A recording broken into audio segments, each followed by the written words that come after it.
Aggression, power, control. These three words sum up my favorite type of deck in Marvel Snap. Destroy decks pack an absolute punch with early turn domination and late game dominance.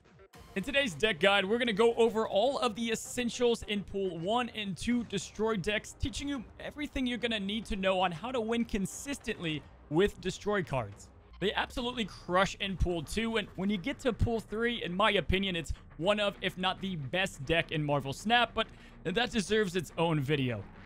Let's start out with the MVPs and essential cards for the deck. The two MVPs of this deck are Carnage and Bucky Barnes, but really, Winter Soldier. Bucky Barnes thrives on death and destruction. You can only contain that Winter Soldier so long as when you destroy Bucky, he will turn into an incredible value of a 2/6 Winter Soldier. He is the key to this deck to claim an aggressive early location dominance with our other MVP in Carnage, and as an added bonus, he just laughs at death locations. Next up is Carnage, and you better get used to this amazing scaling card. You unlock him in Pool 1, but with each and every pool, he gets a little bit better, and you use him all the way through as you're playing Destroy decks. He gives a huge edge on unfavorable locations like Central Park and Shadowlands and makes quick work of Raptors. Carnage will be our main early play Destroy card to set up not only an early game aggression, but again, late game dominance. Your opponent's going to have to deal with the awful fodder on the board where Carnage is going to get stronger with those garbage cards. Let's move on to the deck essentials. We start out with Angel. Now, Angel's main benefit in Pool 2 is going to be thinning out your deck. By destroying a card, you pull out Angel into the battlefield, and what's great about this is it allows you to pull some of your more powerful, better cards in your deck because Angel won't be wasting up any space. With a simple, powerful combo, you play down Bucky Barnes and then Carnage to destroy and have Angel fly down to have a huge advantage of 12 power, allowing you to focus on the other location. Next up is Nova, who is begging to die to feed your deck some extra power across every location. Now, I love to play Nova on turn 1 so you don't waste any energy, or on turn 3 because you're going to play down Bucky Barnes, followed by Nova, then Carnage for that maximum efficient use of your energy. Next up, Killmonger. Let's both counter those Zoo decks while buffing our own. Yes, every now and then he will destroy your Angel, but if you can destroy the Nova at another location, he has great value overall as he's a 2-for-1 special. Next up is Deathlock, who's here to destroy cards and chew bubblegum, and you guessed it, he's all out of bubblegum. He offers a 3/5 cost value, and he has more ways to destroy Bucky if you get a bad pull, or Nova later in the game. But then, as well, if you don't have any other plays and you have him in your hand, you might as well throw him down on an empty location, and at least he's giving you some 5 power and not destroying anything at all. Now, this last essential might surprise you, but America Chavez is essential in Pool 2 Destroy decks. She allows us, again, just like Angel, instead of thinning the deck, she's always going to come on turn 6, and that's going to allow us to get the other more essential cards that we need for the early game dominance. Now, the Destroy deck only requires these few essential cards for the base of the deck, which is awesome. It provides you with powerful cards, but at the same time, it gives you this choose your own adventure on how to fill the remaining 5. We have 7 essentials. Let's talk about the other 5. Between either a death dinosaur or a controlled death path, both are incredibly powerful and can win against even fully maxed out Pool 3 collections. Let's start with my personal favorite, the Death Control. With these 5 cards, you can create chaos against your opponents, causing them to second guess themselves and not knowing what to do. Obviously, we have Storm, the Queen of Control, followed up by Jessica Jones for the cheeky win on locations. But just in case you don't pull Jessica Jones, we've got White Queen. Now, White Queen is awesome in this deck. First of all, you can play her after Storm for some great power value. She's got 6 power overall, but also she pulls our highest card in the opponent's hand, making a copy of it. And what this does serves 2 different purposes. 1, we can get some intel on what they plan to do on the last 2 turns. And 2, it provides us another option to finish the win. Like in this clip here, I pull a copy of his Heimdall, so I know exactly what to do to secure the win by playing my cards in the right location. And then lastly, Spider-Woman fits perfectly here, and I swear it's pure evil because early turns, you're going to set up all that great combos to have a high-powered location, and your opponent's going to be forced to play one other location a bit more heavily, maybe with Angela or some other combos. And then that gives Spider-Woman some maximum efficiency because you're going to get negative power on all of those cards that your opponent worked so hard to scale up. I freaking love this deck. It's extremely strong. Now, how about the death version of Devil Dinosaur? Now, this deck's all about huge power presence across all of the locations. You can have your Soldier Destroy lane combo, and then on top of that, you can potentially have 2 Devil Dinosaurs, and your opponent's not going to have enough cards to match all of that raw power. The 5 other cards to go with the essentials is the following. We have Forge here, who we're going to be playing on turn 2, followed by Sabretooth, who will be played on turn 3 to buff him up. Carnage or Deathlock on turn 4 to destroy Sabretooth. We have turn 5 belonging to Moon Girl to copy these Sabretooth copies. And if all that goes according to plan, you'll have Devil Dinosaur alongside 2 free copies of a 6-power Sabretooth. That's just so much freaking raw power. So here are the 2 decks we just talked about, fully flushed out with the entire graphics. And then quickly, we have a shout out to a Pool 1 hybrid version of a Destroy deck. I would recommend not playing this deck because there's much more powerful ones in Pool 1. But if you just can't control your hunger for death, then I would recommend the cards that you see here. Now, before our example matches, let's talk locations and counters. As far as locations, guys, the death locations only aid you, right? We already talked about Central Park and some of the other fodder that you can eat with Carnage. But Death's Domain and Danger Room are locations that now you want to play some of your cards on, like Bucky Barnes or Nova. And then as far as counters go, yes, Shang-Chi can hurt your Devil Dinosaur, but really Armor is the main one you want to watch out for. Like if you play Bucky Barnes and then they have initiative and play Armor, that can kind of screw your plan up. But besides that, it's very unlikely for them to counter this in Pool 2. Pool 3 is where things get really crazy with upgrades such as Deadpool, Venom, and Death, among some others. It gets crazy, and honestly, it's my favorite and most played deck. All right, let's get to the battles. We're going to use both the Death Devil Dinosaur and the Control deck a couple of times so that you guys know how they work and the fundamental strategy. So let's start these battles out with our Pool 2 Control Death deck. Now, we might do a couple with this one and then 1 or 2 with the Devil Dinosaur Death deck. But here we go. We've got our opening hand with Spider-Woman, Angela, Jessica Jones, and Carnage. Not a bad one. We have some high scaling cards here, but we do have some nice 2 costs alongside Carnage to set up our later turns. So Shuri's Lab will be our first location, followed by the Vault. And we got our control card in Storm. So we kind of have everything that we need here to set us up for success. Now, preferably, if you get yourself Carnage and Bucky, you want to set up that lane first to kind of set up the main control. But because we've got Angela, we're going to go ahead and play her off the rip here. And then on Shuri's Lab, I like to go ahead and play Storm pretty early here. And thank God we did not play any Destroy cards in Shuri's Lab because they're not going to be able to get destroyed with that armor. Perfect example, right? All right, so we've got Shadowland. That's going to benefit us pretty well alongside the Carnage play. But let's go ahead and start this off with a Storm change on Shuri's Lab. If I had to guess, this guy's playing a Destroyer deck himself, and there you have it. He is doing just that, but with Pool 3 cards. So this will be interesting. Alrighty, so he's going to be playing Bucky Barnes in the middle. We're going to play Jessica Jones on the left side to seal the deal. And then we've got a great setup here, guys. On the right side, we could play Bucky and Carnage, followed by Spider-Woman for what should be a good seal the deal here. We're going to play on top of Angela, and things are looking pretty good. We've got control of the flooded location, and he's going all in on this middle location. We'll let him have it. And let's go ahead and set ourselves up. So we're going to play Bucky Barnes, followed by Angel, followed by Carnage for a massive Carnage and a massive Bucky Barnes. It's going to be very hard for him to catch up here because Shadowland has -4 on his side. We have control of Flooded.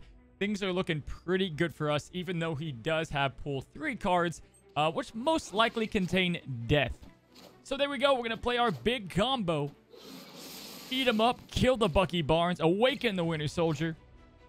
And he's doubling down on the middle there. No big deal. We already want him to have the middle. We're not worried about it. we already know his play. I can pretty much guarantee you he's going to play the Destroyer right here on the right side. I would guess he's going to play that. This would destroy the 2 cards in the middle, and he's going to hope for a cheeky last-second win. Now, if I played Spider-Woman, it wouldn't do anything because these cards are going to be gone anyway.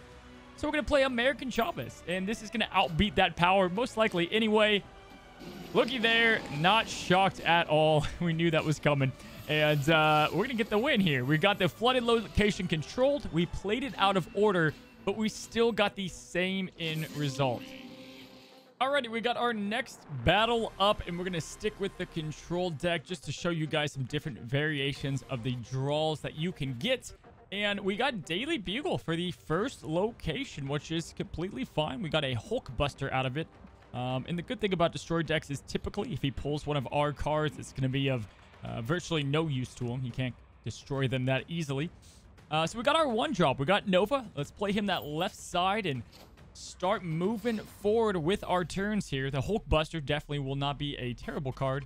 And we got Shuri's Lab again, which is just fine. Not going to give us really any benefit to our Bucky, so we'll play him on the left side. Really, Bucky's one of the worst cards you could play into the lab.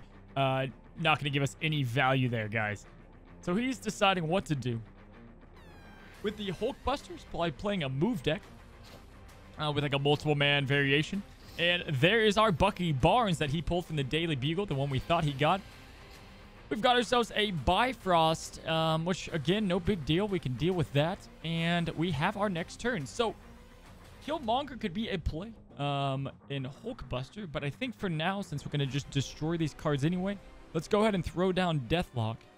I would have liked to play Deathlock here, but we'll go ahead and throw them down here and get ourselves a decent combo. Now, the thing about playing your cards in order for Destroy decks, whoever you play first activates first, right? So Nova is actually going to give Bucky Barnes some power, which kind of sucks. In reality, if we had Bucky first and then you play Nova, you can power up that Winter Soldier instead. But either way, we got Angel. And a lot of weird things just happened. He played Scarlet Witch, which played the lab, the other lab, not sure his lab, but miniaturized. So Bifrost will not move us over now this next turn. So the left lane is ours. And because he has Bucky Barnes with, again, probably no way to destroy that, we're going to start going all in on the right side. It's turn 4. Let's insert our dominance. Now, we can do a couple of options. I'm actually going to play White Queen. Let's see what this guy has up his sleeve. I want to see what he's going to be playing for the next 2 turns. That is why she's in this deck. We don't have we don't have Storm, but because of miniaturized lab, it's kind of like a faux control lane there anyway. And we can destroy Nightcrawler at any point with our Killmonger. So he's deciding what to do. I don't really know. He's playing a weird deck, if I'm being honest. Kind of a deck, I'm sure, just to get some benefit off of Shuri's Lab. Let's see what he's got up his sleeve. So he's doing a Hulkbuster to Bucky Barnes. I would get, if I snapped, I think this would be a retreat here, but we'll see what he's going to pull here. What is his plan? Heimdall. So he does have a move deck indeed. And that's kind of interesting. Good to know. So Bifrost can move people off a miniaturized lab, but it cannot move people on to miniaturized lab. That's good to know. And we have our turn 5. So let's look at what we'd like to do. Heimdall makes this easy. We know he's going to be shifting these cards back to the left. So the Daily Bugle is a safe win. And now we just play for the Bifrost because he's going to be playing in the middle, most likely for that power. Let's decide what we'd like to do. Storm is useless, unfortunately, on turn 5. What I think we're going to do to kind of throw him off, this is going to be interesting. We could play what we did the last time. We could do an Angela followed by Killmonger for some decent power here. But what I think is kind of fun is to play some head games of our own. If we played Jessica Jones this turn, I think it would make him think that we're going to be playing in that middle location the next turn. And then he's going to shift all of his cards, right? In reality, we won't get the 4 bonus on Jessica Jones, but that's fine because we're going to play to our... we're going to totally mess with him, essentially. All right, so here we go. He's playing Craven to the right. And again, he thinks I'm going to go here, right? He thinks I'm going to go American Chavez. And he would win, right? He would win with that Heimdall because he's going to shift these cards to the left. but we're going to play those head games. We're going to go ahead and play American Chavez down, and there's nothing he can do. He can move Nightcrawler to the left. Heimdall's 8, right? So that's 12 to 14. And Craven would actually win it. That's actually interesting. Craven would win if he moved that Nightcrawler. Craven would win. So instead of the big power play, let's get the safe play, huh? Instead of the big power play, let's go ahead and kill that Nightcrawler. Give him no chance to win that location, and then make sure we win the right. That was almost a dangerous move. We almost lost that, actually, because of careless play. We're going to get rid of that Nightcrawler of his. We're going to combine our max strength. We read this guy like a friggin' book, and that does it, right? He thought maybe we were going to play that middle location. We didn't, and he really had nothing else to play. He did get the cheeky last-minute Iron Fist push, which is a weird bug happening there. It's like a joint card. But either way, we had the power spread, we had the tie, and we won. But if we didn't play Killmonger, that would have been closer than I thought. Would have been closer than I thought. And like I said, Angel died for the greater good. All right, we've got our Devil Dinosaur Destroy deck for you guys. And our first location is Super Flow, followed by our hand, which is a decent hand for opening.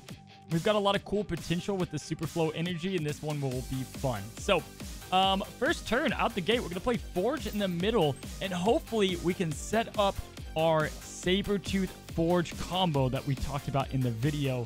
That would be awesome. We have all the cards that we need for that. And if we can pull Moon Girl, then we are in business, people.